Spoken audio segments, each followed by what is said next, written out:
Il a arrêté une femme noire sans raison, mais s'est figé lorsque son mari est arrivé au commissariat.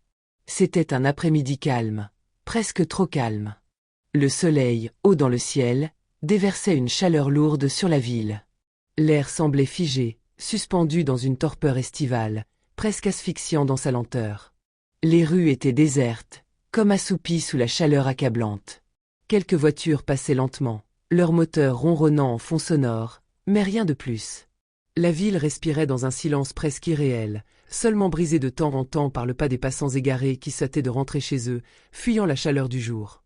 Les vitrines des magasins, d'habitude scintillantes et accueillantes, brillaient sous le soleil, mais elles n'attiraient guère les regards des rares clients qui s'aventuraient à l'extérieur. Il semblait que le monde entier était plongé dans une forme de léthargie estivale. Léa, elle, marchait lentement sur le trottoir, ses talons frappant doucement le pavé, le bruit presque étouffé par la chaleur. Son sac à main, noir et usé par le temps, était serré contre son côté, une protection symbolique contre les petits tracas de la vie quotidienne. Son esprit, cependant, était préoccupé par 1000 pensées. Le travail qu'elle devait terminer, les courses qu'elle avait à faire, le regard que ses collègues lui avaient lancé le matin, ce regard perçant, comme si sa présence même dérangeait quelque chose de plus grand. Mais Léa n'était pas pressée. Elle connaissait chaque coin de cette ville, chaque ruelle étroite, chaque commerce, chaque visage qui y passait. La ville était sa maison, son terrain, et elle s'y sentait chez elle. Il n'y avait aucune menace ici, aucune urgence. Juste la chaleur, la lumière et la quiétude. Elle s'arrêta un instant devant une vitrine, observant les étals colorés. Une robe rouge accrocha son regard. Elle se demanda si elle devrait se l'acheter. Mais les pensées s'enchaînaient trop vite, et bientôt elle se détacha de la réflexion pour poursuivre sa marche. Elle se dirigeait vers le marché, à quelques blocs de là, où des fruits frais et des légumes de saison s'empilaient sur les étals. Elle aimait la routine de ses journées, la simplicité des gestes quotidiens. Rien d'extraordinaire. Rien d'inquiétant. Puis, soudainement, tout changea. Un bruit de pneus crissant sur le bitume brisa la tranquillité de l'après-midi. Un véhicule de police s'engagea sur le trottoir avec une brusque violence, s'arrêtant de manière presque intempestive juste à côté d'elle. Léa se figea, surprise. Elle tourna la tête, et avant même d'avoir eu le temps de réagir, un homme en uniforme sortit de la voiture, une démarche rapide et impérieuse. Son regard était dur, ses mouvements précis. Il ne fit même pas attention à la circulation, ni aux piétons qui continuaient leur chemin, indifférents. Léa, encore sous le choc, recula légèrement, son cœur battant plus fort à mesure que l'homme s'approchait d'elle. Elle n'avait rien fait, se dit-elle. Rien du tout. Pas un geste suspect, pas un regard fuyant. Elle était simplement là, sur ce trottoir, comme tous les autres passants. Pourquoi elle? Pourquoi maintenant? Le policier s'arrêta devant elle, une expression figée sur son visage. « Madame, vous êtes en état d'arrestation » déclara-t-il d'une voix ferme et glaciale, comme si ces mots avaient été prononcés 1000 fois avant. Léa écarquilla les yeux, choquée. Elle cligna des paupières, espérant qu'il plaisantait. Mais rien dans son regard n'indiquait la moindre trace d'ironie ou d'humour. Non, il semblait tout à fait sérieux, et cela la glaça sur place. « Quoi? Pourquoi? » « Je n'ai rien fait, répondit-elle, sa voix tremblant légèrement. Elle se sentait confuse, incapable de comprendre. Une vague de panique commençait à l'envahir, mais elle tenta de la repousser, de maintenir une contenance. C'était impossible. Elle n'avait pas commis de crime. Il devait y avoir une erreur, un malentendu. Le policier ne répondit pas tout de suite. Il la fixa, une expression indéchiffrable sur son visage, avant de répéter, plus froidement. Ne discutez pas. Suivez-moi. Léa sentit son estomac se nouer. C'était comme si le sol sous ses pieds avait disparu. Elle ouvrit la bouche pour protester, pour demander à nouveau pourquoi. Mais sa voix se brisa sur les mots. Il n'y avait plus de place pour la discussion. Il était trop autoritaire, trop implacable. L'instant d'incertitude se transforma en une prise de pouvoir brutale. « Venez avec moi maintenant, dit-il. » Ces mots frappant le silence comme une sentence. Léa sentit une chaleur soudaine, comme un étau autour de sa poitrine. Sa respiration se fit plus rapide. Un frisson glacé parcourut son dos, mais elle n'eut d'autre choix que de suivre l'officier. Elle n'avait pas de défense, aucun argument qui pourrait la sauver.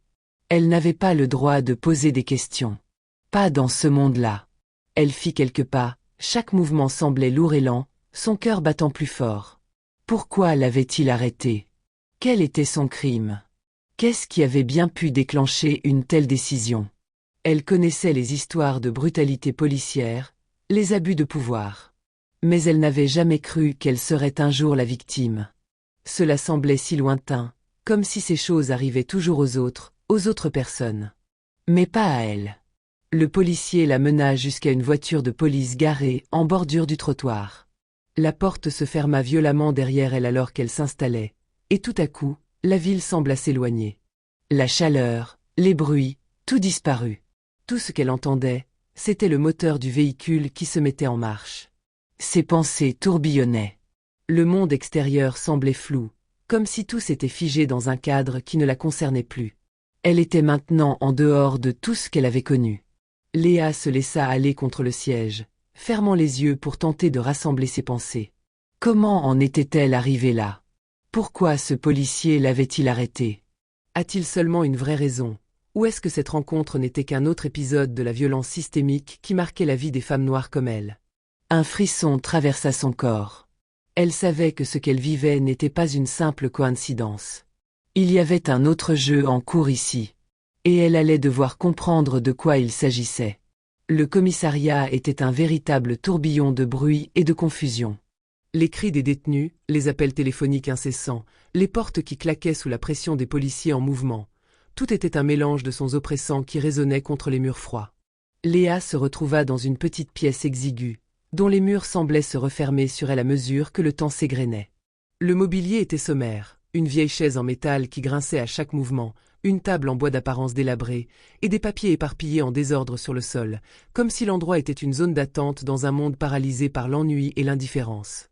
Elle s'assit là, seule, une boule au ventre. Chaque minute qui passait semblait alourdir l'atmosphère, comme si l'air devenait de plus en plus épais, presque palpable. Le silence pesant de la pièce contrastait violemment avec le tumulte du commissariat, mais il n'apportait aucune forme de réconfort. Au contraire, il nourrissait ses inquiétudes, sa paranoïa croissante. Pourquoi l'avait-il arrêtée? Quelle raison pouvait-il y avoir? Elle n'avait rien fait. Absolument rien. Et pourtant, elle était là, dans cette pièce austère, enchaînée par une accusation invisible. Léa tourna et retourna cette question dans sa tête. Sa peau noire, sa présence dans ce quartier particulier, son appartenance à une minorité souvent maltraitée et stigmatisée, avait-elle joué un rôle dans tout cela? Était-ce simplement un malentendu ou quelque chose de plus profond, de plus systémique? Le temps paraissait s'étirer, interminable. Chaque seconde qui passait semblait une éternité, et elle sentait que, peu à peu, sa liberté lui échappait, comme un fil qui se dénouait lentement, inéluctablement. Les minutes se transformaient en heures. Chaque tic-tac de l'horloge, un écho douloureux dans son esprit. Elle se perdait dans ses pensées, essayant de dénouer les fils de cette situation absurde. L'injustice était la compagne invisible de son quotidien, mais cela ne l'avait jamais préparée à vivre une telle expérience.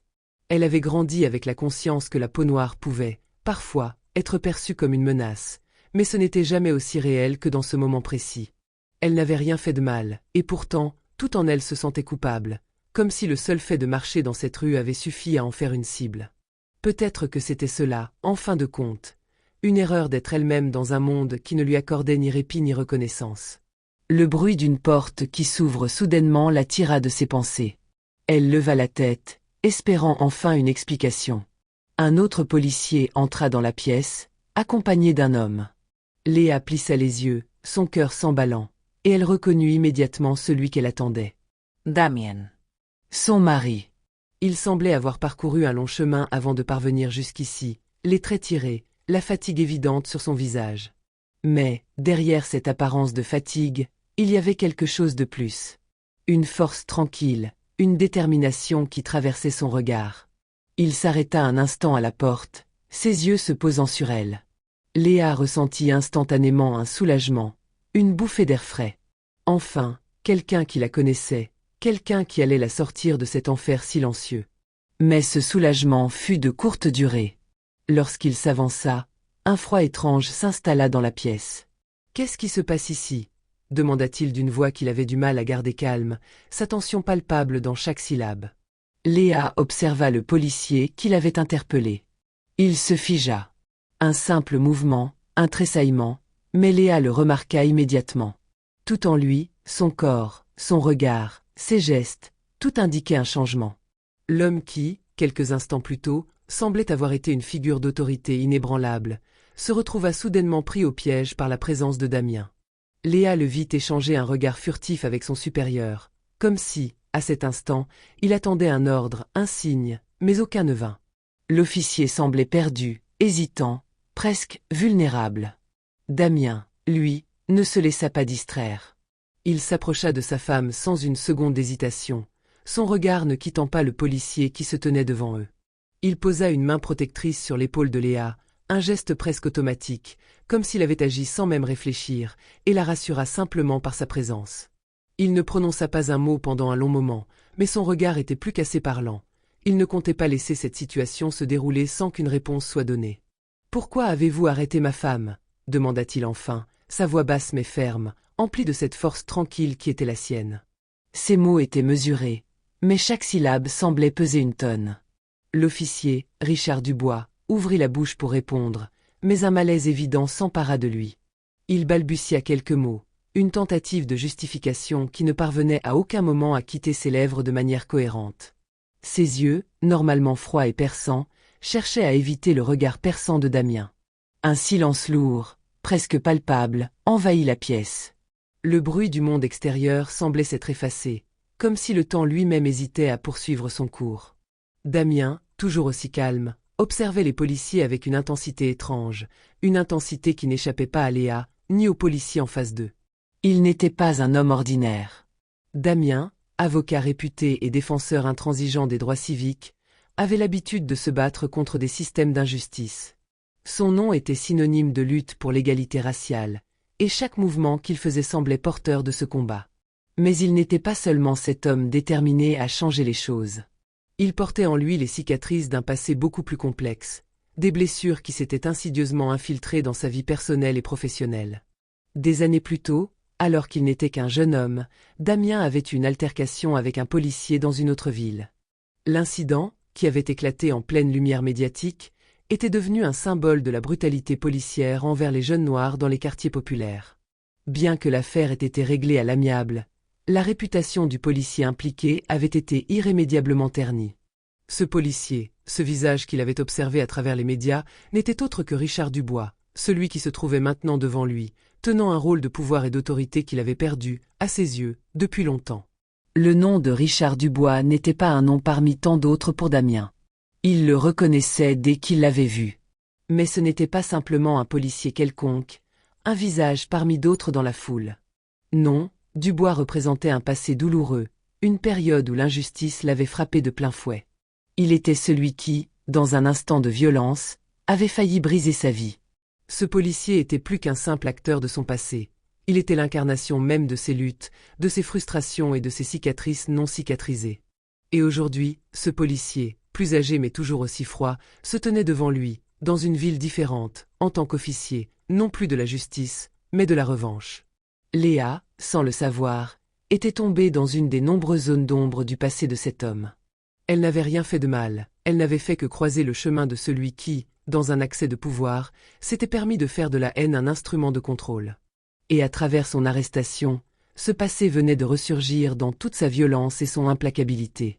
Elle n'était qu'un pion, une victime innocente de la bataille intérieure de cet homme, et son seul crime était d'avoir été au mauvais endroit, au mauvais moment. Le regard de Damien se fit plus dur, plus tranchant, comme une lame aiguisée par les années de lutte. Il savait que ce moment n'était pas simplement une question d'arrestation arbitraire. Non, ce moment était le fruit d'une vengeance vieille de plusieurs années, d'une revanche qu'un homme portait en lui depuis trop longtemps. « Je sais qui vous êtes, Dubois, dit Damien, sa voix brisée par les souvenirs d'une époque qu'il aurait voulu oublier.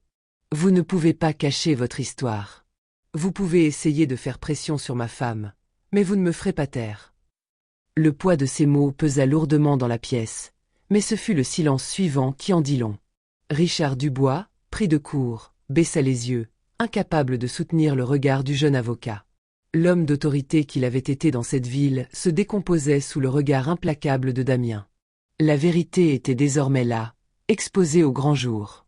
Le policier, qui pendant tant d'années avait cru pouvoir étouffer son passé, se retrouvait pris au piège de ses propres actions. Il avait cherché à échapper à ses erreurs, à son échec, à son incapacité à changer, mais il n'avait nulle part où fuir désormais. La culpabilité était plus présente que jamais, se faufilant sous la peau de Dubois, comme un poison lent mais inexorable. Damien, voyant la défaite dans les yeux du policier, n'eut aucun geste de triomphe. Il savait que la victoire ici ne résidait pas dans la confrontation immédiate, mais dans la vérité qui, peu à peu, commençait à se faire entendre. Richard Dubois n'était plus qu'un homme brisé par le poids de son passé, et il ne pouvait plus faire semblant que son autorité était intacte. Il ne pouvait plus prétendre qu'il était celui qui contrôlait la situation. La peur s'était insidieusement installée en lui, et il savait, au fond de lui, qu'il avait perdu cette bataille avant même de l'avoir commencée. Le regard de Damien, comme une épée de Damoclès, pesait sur lui, et il savait qu'aucun mot ne suffirait à effacer la honte qu'il portait. Léa, elle, n'avait pas encore saisi toute l'étendue de ce qui se jouait. Elle était encore engluée dans l'incompréhension, mais une part d'elle sentait que cette confrontation n'était pas banale. Elle percevait l'intensité du regard que Damien portait sur Dubois, l'énergie presque palpable qu'il dégageait. Elle comprit, peu à peu, que cet homme n'était pas seulement son mari, mais aussi un combattant acharné de la vérité. Un homme qui, en dépit de toutes les blessures du passé, ne laisserait jamais l'injustice l'emporter. Après ce moment d'immobilité, Richard Dubois s'excusa enfin, mais ses mots n'avaient aucune force, aucune sincérité véritable. L'excuse semblait tomber dans le vide, se perdre dans le silence de la pièce comme une parole oubliée. Il avait essayé de se redresser, de reprendre le contrôle d'une situation qui, au fond, lui échappait depuis bien trop longtemps. Mais il ne pouvait plus masquer l'incertitude dans ses yeux ni l'angoisse qui le rongeait de l'intérieur.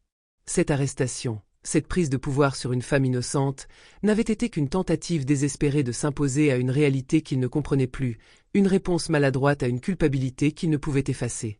Léa, malgré la tension qui l'étreignait, observait cet homme, qui, au fond, n'était qu'un produit de son propre échec. Elle savait que les excuses de Dubois étaient inutiles. Elles ne changeront rien. Elles ne répareront pas ce qu'il venait de faire. Elle avait ressenti l'injustice sur sa peau, dans chaque fibre de son être, et elle savait que cet acte n'était qu'un symptôme d'un mal bien plus profond. Mais, au-delà de la colère, une étrange tristesse s'empara d'elle. Cet homme était enfermé dans son passé, dans des actes qu'il ne pouvait effacer. Et il venait d'ajouter une nouvelle couche à cette sombre histoire. Cependant, malgré cette tentative de manipulation, il n'avait pas prévu une chose, Damien. Damien n'était pas un homme qui reculait face à l'injustice, ni un homme qui se laissait intimider par des excuses vides. Ce qu'il avait vécu, ce qu'il savait, n'était pas seulement une simple lutte contre un système corrompu, mais une lutte contre les démons intérieurs de ceux qui se croyaient au-dessus des autres. Damien avait vu à travers Dubois, avait perçu les fissures dans sa façade de policier impitoyable. Il savait que ce qui se passait ici n'était qu'une petite victoire dans une guerre bien plus grande, et que ce n'était pas le moment de relâcher la pression. Finalement, après ce qui sembla être une éternité, les autorités supérieures, bien que visiblement réticentes, furent contraintes de reconnaître l'injustice de l'arrestation. Il n'y avait aucune preuve contre Léa. Pas un témoin, pas une raison valable, rien. C'était une erreur, une faute, et il n'y avait aucun fondement légal pour maintenir les accusations. Léa fut libérée sans charge, mais cet instant de liberté n'effaça pas l'humiliation ni la peur qu'elle avait vécue. La sensation d'être prise dans une toile d'araignée, sans savoir pourquoi ni comment, ne disparaîtrait pas du jour au lendemain. Pourtant, même dans cette libération, il y avait une sorte de renaissance pour le couple. Un renouvellement de leur engagement envers la justice. Léa et Damien se retrouvèrent dans le silence de la pièce, leurs mains se serrant plus fort que jamais, comme pour se rappeler que, malgré les coups durs, ils restaient unis. Ce n'était pas la fin. Ce n'était pas une victoire complète. Ils le savaient. Mais c'était un pas de plus. Un pas vers la reconstruction, vers l'affirmation de leur droit de vivre libres et égaux. La journée s'acheva sur un sentiment étrange. De soulagement, certes, mais aussi de détermination renouvelée. Léa, qui avait toujours soutenu Damien dans ses combats, se rendait désormais compte que la lutte contre les préjugés et les abus de pouvoir n'était pas seulement un sujet théorique ou juridique. C'était une réalité vivante, qui frappait à leur porte. Et ce jour-là, Ce n'était pas seulement une injustice personnelle qu'ils avaient affrontée, mais un système plus vaste, plus insidieux. Un système qui devait être confronté, dénoncé et démantelé, pierre par pierre. Ce moment marqua un tournant. Plus que jamais, ils étaient conscients que le chemin vers l'égalité était encore semé d'embûches. Mais au lieu de se sentir écrasés par la lourdeur de la tâche, ils se sentaient revigorés. Ensemble, ils avaient démontré qu'une seule voix, bien placée, pouvait ébranler les fondations de l'injustice. Ils savaient que cette bataille n'était pas terminée, que de nombreux autres combats les attendaient, mais ils étaient prêts. Dans cette ville, où les fantômes du passé n'étaient jamais vraiment partis, où les ombres du racisme et des préjugés persistaient, Léa et Damien avaient décidé de ne plus être silencieux. Ils ne se contenteraient pas de vivre sous l'ombre de ce passé. Leur voix serait la prochaine à être entendue, leurs actions les suivantes. Ils porteraient le flambeau de la vérité et de l'égalité avec une conviction plus forte que jamais. La lutte contre les injustices systémiques et les discriminations raciales était un combat de longue haleine, mais ensemble, ils savaient qu'ils avaient les outils, la force et la passion nécessaires pour y faire face. Et dans ce combat, rien ne les arrêterait. Parce que, au final, il ne s'agissait pas simplement de réclamer une justice pour eux-mêmes, mais pour tous ceux qui, comme Léa, avaient un jour croisé la route de l'injustice sans le vouloir.